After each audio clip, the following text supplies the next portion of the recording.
Real Madrid, une saison de doute, de douleur, instabilité mentale et pression au sommet. Le Real Madrid de la Casablanca traverse une zone de turbulence qui pourrait bien évidemment redistribuer les cartes pour les mois à venir. Fragilisé par une série de prestations assez décevantes, Don Carlo Ancelotti voit maintenant son autorité remise en cause. La défaite 3-0 contre Arsenal en quart de finale aller de la Ligue des Champions, nous savons qu'il y a encore un retour, n'a fait qu'accentuer les doutes.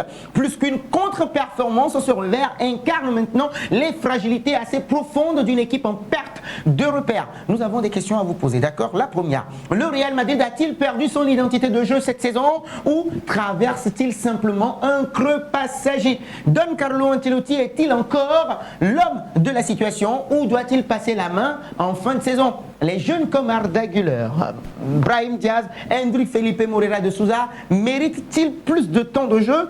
Partagez vos avis avec nous dans les commentaires. Et si c'est votre première fois de nous découvrir, n'oubliez surtout pas de vous abonner, de liker, de commenter et de partager pour que, bien évidemment, la vidéo soit recommandée à d'autres personnes. Ça aide beaucoup l'algorithme. Alors, depuis le début de la saison 2024-2025, les signaux d'alarme se multiplient. Malgré quelques sursauts d'orgueil en championnat, la dynamique madrilène reste marquée maintenant par une instabilité assez criante. Défensivement, le Real Madrid est trop souvent pris à défaut. L'absence prolongée de joueurs cadres, on veut parler d'Eder Militão ou de Dani Carvajal, a prolongé justement et obligé Don Carlo Ancelotti à multiplier les bricolages. Aurélien Tchouaméni ou encore Federico Valverde, bien que volontaires, n'ont pas des automatismes ni la rigueur défensive d'un vrai spécialiste à leur poste. Résultat, des lignes étirées, une couverture désorganisée et des adversaires qui exploitent les failles avec une facilité déconcertante. Le pressing collectif, autrefois arme fatale du Real Madrid dans les grands soirs européens, est devenu fantomatique. L'équipe donne parfois l'impression de ne plus savoir défendre en bloc.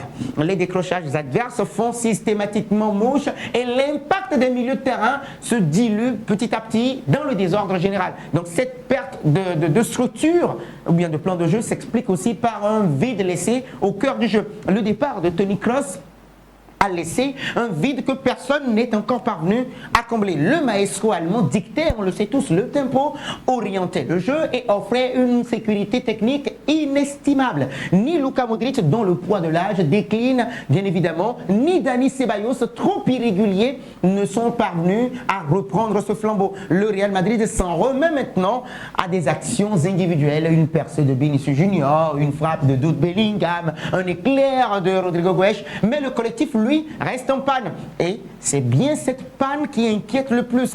Plus que les résultats en dents de scie, 11 défaites, toutes compétitions confondues, c'est l'absence de projets lisibles qui alimentent le malaise. Et donc le Real donne parfois l'impression de jouer sans plan, en fonction bien évidemment de l'adversaire, de l'humeur du jour ou des états de forme. Ce manque de constance nuit véritablement à l'identité du club et pousse maintenant les supporters à s'interroger. Où va cette équipe? Et surtout, avec qui? Carlo Ancelotti, figure rassurante du vestiaire et artisan de nombreuses conquêtes par le passé, est aujourd'hui sur un siège éjectable, on le sait. Et donc sa gestion des matchs est pointée du doigt. Changement tardif, absence de solution de repli, frilosité dans les moments clés de ces matchs-là et surtout contre Arsenal, le technicien italien n'a effectué qu'un seul changement, trop tardif d'ailleurs pour espérer inverser le cours du match. Arda Güler, Endrick Felipe Moreira ou Brahim Diaz restent sur le banc, spectateurs d'un naufrage annoncé. Donc les critiques pleuvent également sur la gestion des hommes. Certains cadres semblent usés mentalement, d'autres manquent de rythme. Et pourtant, les jeunes restent à l'écart. Et donc ce conservatisme tactique, autrefois perçu comme une forme de sagesse, est aujourd'hui, selon nous, les amis, vécu comme un frein à la réinvention. Donc le match retour contre Arsenal au Bernabéu s'annonce donc comme un tournant décisif. Soit le Real Madrid trouve la force de renverser la vapeur dans un sursaut d'orgueil et de cohésion, soit il s'enfonce un peu plus dans la crise au risque de voir la saison se terminer sans un titre majeur ou sans projet clair pour la suite. Et donc, dans les coulisses, on nous parle de Xabi Alonso qui revient encore avec insistance pour incarner un nouveau cycle. Mais avant de parler de l'avenir, il va falloir que nous soyons réalistes. Le Real Madrid doit affronter le présent. Et le présent, pour l'instant, est sombre. Le Real Madrid a-t-il perdu son identité de jeu cette saison ou traverse-t-il simplement un creux passager? Carlo Ancelotti est-il toujours l'homme de la situation ou doit-il passer la main en fin de saison? Les jeunes comme Arda Güler,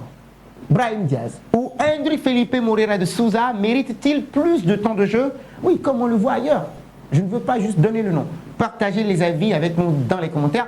Et si c'est votre première fois de nous découvrir, n'oubliez surtout pas de vous abonner, de liker, de commenter et de partager pour que la vidéo soit recommandée à d'autres personnes. Merci à vous.